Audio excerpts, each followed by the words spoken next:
ফিলিস্তিনের গাজা এবং রাফায় যে ন্যাক্কারজনক হামলা, শিশু, বৃদ্ধ, আবাল বৃদ্ধ বনিতা নিরপরাধ মানুষকে যেভাবে হত্যা করেছে এই কসাই নেতানিয়াহু ইসরায়েলের প্রেসিডেন্ট, আমরা এইখান থেকে রাজবাড়ী জেলা ছাত্রদল, কলেজ ছাত্রদল সহ সকল ছাত্রছাত্রী শিক্ষার্থীর পক্ষ থেকে তীব্র নিন্দা প্রতিবাদ জানাই।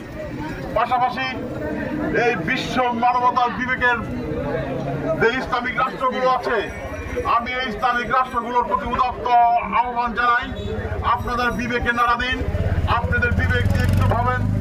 এই মাসুম বাচ্চারা কিভাবে শিশু বাচ্চাদের মেরে বোমা হামলা করে হত্যা করছে, তাদের কান্না, তাদের কষ্ট, খাবার হাহাকার, পানির হাহাকার, জীবনে বাঁচার হাহাকার একটু কি মুসলিম বিশ্বের কানে পৌঁছাচ্ছে না? একটু কি তাদের কানে একটু কি এই বার্তা লাগেনি? একটু মানবতার হাত বাড়িয়ে দিন।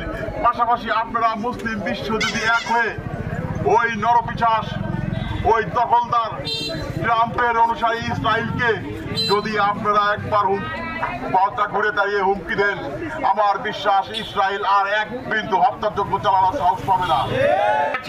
এই বাংলাদেশ থেকেও যে প্রতিবাদ হতে পারে, এটা তার একটা নিদর্শন। প্রিয় বন্ধুরা আমার, মুসলমানদের প্রথম মসজিদ আল আকসায় যারা হামলা করেছে, আমরা এর তীব্র প্রতিবাদ জানাই। সেই সাথে জাতিসংঘকে অনুরোধ করব, অবিলম্বে যদি এই যুদ্ধ বন্ধ না করা হয়, আমরা বাংলাদেশ সহ সারা বিশ্বের মুসলিম কান্ট্রি নিয়ে আমরা এই ইসরায়েলকে এই বিশ্বের মানচিত্র থেকে মুছে ফেলবো। ফিলিস্তিনের বর্বরচিত হামলা, এই হামলার তীব্র নিন্দা এবং প্রতিবাদ জ্ঞাপন করছি।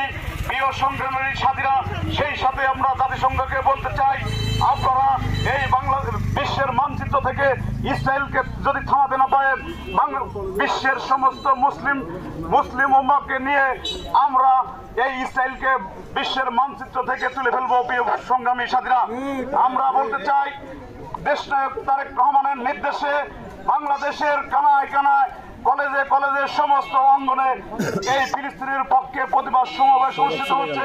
দেখতে পাচ্ছি তারা কি পরিমাণ সেখানে মানবতা বিরোধী অপরাধ করছে। তারা নির্বিচারে মুসলমানদের হত্যা করছে, তাদের হাত থেকে রক্ষা পাচ্ছে না, এমনকি দুধের শিশু, দুধের বাচ্চা। আমরা বলতে চাই, অনতিবিলম্বে তাদের এই ধ্বংসযজ্ঞ বন্ধ করতে হবে। আমাদেরকে প্রতিবাদ করে তুলতে হবে। সারা বিশ্বের মুসলমান এক হয়ে বলতে হবে, এই ইসরায়েল বাহিনী ওইখানে যে ধ্বংসাত্মক কার্যক্রম চালাচ্ছে, সেটা যদি অনতিবিলম্বে বন্ধ না করা হয়, তাহলে সারা বিশ্বের মুসলমান এক হয়ে ওই দখলদার ইসরায়েল বাহিনীর বিরুদ্ধে দুর্বার থেকে দুর্বার আন্দোলন করতে হবে।